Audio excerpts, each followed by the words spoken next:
Olá pessoal, tudo bem com vocês? Espero que sim. Então na aula de hoje a gente vai fazer as correções do exercício da última terça-feira, em que nós trabalhamos o tema receptores elétricos. Então antes das questões vamos fazer aqui um apanhado geral do que vocês viram lá sobre receptores, se é que viram alguma coisa. E basicamente o que é um receptor? Um equipamento que vai transformar a energia elétrica em energia mecânica, ou energia luminosa e por aí vai. A única coisa que ele não pode fazer é exclusivamente transformar a energia elétrica em energia térmica, porque se ele fizer isso, ele não vai ser um receptor, ele será um resistor. Quando ele transformar a eletricidade em qualquer outra forma de energia diferente do calor, aí sim ele é um receptor elétrico. O receptor elétrico ele tem uma que eu posso dizer, uma característica de ser muito parecido a sua matemática com a matemática do gerador. Só que eles são equipamentos que funcionam de forma justamente diferente. Enquanto que o gerador produz energia elétrica, o receptor ele consome energia elétrica.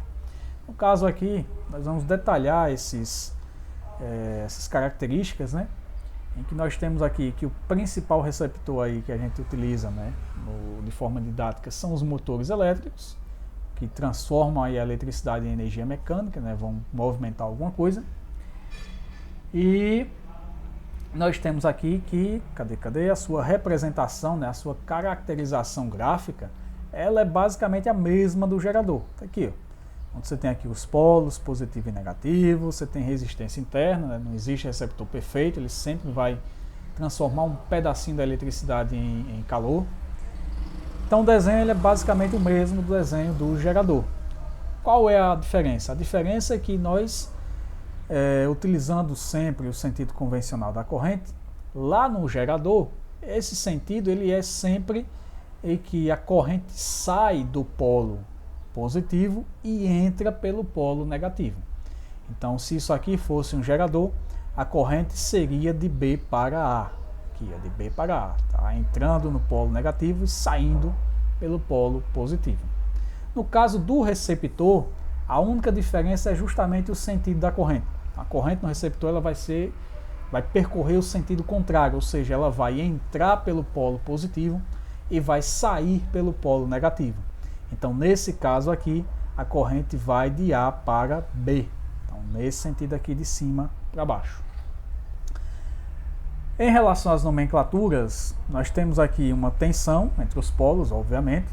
Essa tensão aqui entre os polos, que lá no gerador a gente chama de força eletromotriz, aqui a gente vai chamar de força contra-eletromotriz, já que a corrente está indo no lado contrário. E aí nós vamos simbolizar por esse epsilon, que parece um Ezinho aí de forma, com um apóstrofozinho, que a gente chama de linha. Então, epsilon linha. A resistência interna, a gente também vai usar esse apóstrofozinho, vai ficar o R linha. E a tensão aqui entre os polos A e B, ou seja, a tensão externa, que está sendo aplicada aqui aos polos externos aí do receptor, é a tensão fornecida pela rede, a tensão U fornecida pela rede. Então, na prática, nós temos uma tensão fornecida aqui entre A e B, que vai ser convertida internamente em uma tensão chamada de força contra-eletromotriz, que é a tensão que é realmente consumida pelo receptor, mais uma tensão que é consumida aqui pela resistência interna desse receptor. Então, nós temos aqui que a equação do receptor ela também é semelhante aí à equação do gerador. Cadê essa equação? Está aqui. Só que agora nós temos que tomar cuidado aqui com os termos. Lá no gerador nós temos que a FEM, que é o epsilon, igual a tensão mais R vezes I. Aqui nós temos a tensão externa, que é o U, igual a Fcem, que é a força contra-eletromotriz, mais a resistência interna vezes a corrente elétrica. Então essa é a equaçãozinha do nosso receptor. U igual a epsilon linha mais R linha vezes I. Aqui no teu material você tem aí vários exemplos aí de receptores, Tem aqui o motor elétrico, que é o mais comum. Como exemplo, a gente tem aqui o liquidificador, batedeira, ventilador. Então ele transforma energia elétrica em energia mecânica. Nós temos os alto-falantes, que transformam energia elétrica em energia sonora. Então, rádio, buzina, campainha. Temos os carregadores, né, de bateria, por exemplo, e de pilha. Transforma energia elétrica em energia química. Temos os ímãs eletromagnéticos, né, transforma a energia elétrica em energia magnética. Nós temos, por exemplo, o motor, o disco rígido de um computador, né, o HD. Temos aí o tubo de raios catódicos, que transforma a energia elétrica em energia luminosa. Um grande exemplo aí são os televisores de tubos, aquelas televisões mais antigas, e os monitores de computador. Aqui tem um encartezinho sobre o sentido.